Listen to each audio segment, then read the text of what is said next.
ప్రస్తుతం మనతో పాటు జంగయ్య గారు ఉన్నారు. బీఆర్ఎస్పీ ఉస్మానియా యూనివర్సిటీ రాష్ట్ర నాయకులు.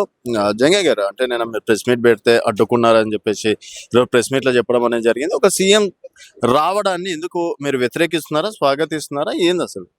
అసలు మేము నిన్న ప్రెస్ మీట్ అనేది ఎక్కడైనా ఎవరైనా కానీ ఎవరికైనా వాక్చాతి ఏమంటారు మాట్లాడే హక్కు ఉన్నది. ఉస్మానియా యూనివర్సిటీకి అయితే ఇంకెందుకంటే ప్రపంచంలో ఏ మూమెంట్ అయినా కానీ ఎక్కడైనా కానీ ఉస్మానియా యూనివర్సిటీ ఎక్కడ అన్యాయం జరిగినా ఉస్మానియా యూనివర్సిటీ ఒక గొంతు ప్రశ్నిస్తూ ఉంటుంది. ఇక్కడ ఈ అన్యాయం జరిగినది. అలాంటి ఉస్మానియా యూనివర్సిటీలో ఒక ఉస్మానియా యూనివర్సిటీ విద్యార్థిగా, ఒక ఉస్మానియా యూనివర్సిటీగా సీఎం రేవంత్ రెడ్డి మీరు వస్తారు కదా, మీరు వస్తే మా ఉస్మానియా యూనివర్సిటీకి మీరు విద్యార్థులకు ఇచ్చినటువంటి హామీలు మీరేమన్నారు? సంవత్సరంలో 2 లక్షల ఉద్యోగాలు ఇస్తున్నారు. ఎందుకు ఉద్యోగాల నోటిఫికేషన్ వేయలేరు? మా విద్యార్థుల జీవితంతో ఎందుకు ఆడుకుంటారు?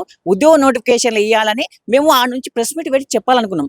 అదేవిధంగా మీరు జాబ్ క్యాలెండర్ విడుదల చేశారు. సంవత్సరం అవుతుంది. ఈ రోజు అశోక్ నగర్లో ఉన్నటువంటి విద్యార్థులు ప్రథమ వర్ధతి చేసారు. సంవత్సరం అవుతుంది.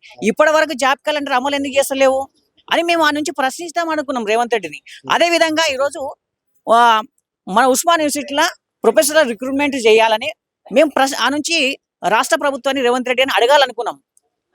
అదేవిధంగా ఈరోజు మీరు ఉస్మానియా యూనివర్సిటీలో ప్రొఫెసరల్ recruitment, teaching non teaching recruitment, అదేవిధంగా పార్ట్ టైం లెక్చరర్లకు వీళ్ళు ఏమన్నారు? ఇంతకుముందు వాళ్ళు మేనిఫెస్టోలు చెప్పారు 50,000 ఇస్తామని చెప్పారు. మరి వాళ్ళు ధర్నాలు చేస్తారు. వాళ్ళకి ఇచ్చిన హామీలు ఏమైనా నెరవేరుస్తారా? మీరు ఏది నెరవేర్చకుండా గత ప్రభుత్వంలో కేసీఆర్ గారి ప్రభుత్వంలో మంజూరైనటువంటి 2 బిల్డింగ్లకు అంటే 80 కోట్లతో నిర్మించినటువంటి 2 బిల్డింగ్లకు మీరు వచ్చి మీరు వచ్చి ప్రారంభిస్తామంటే ఏ విధంగా? మీరు ఉస్మానియా యూనివర్సిటీకి మీరేమైనా ఫండ్ ఇస్తారా?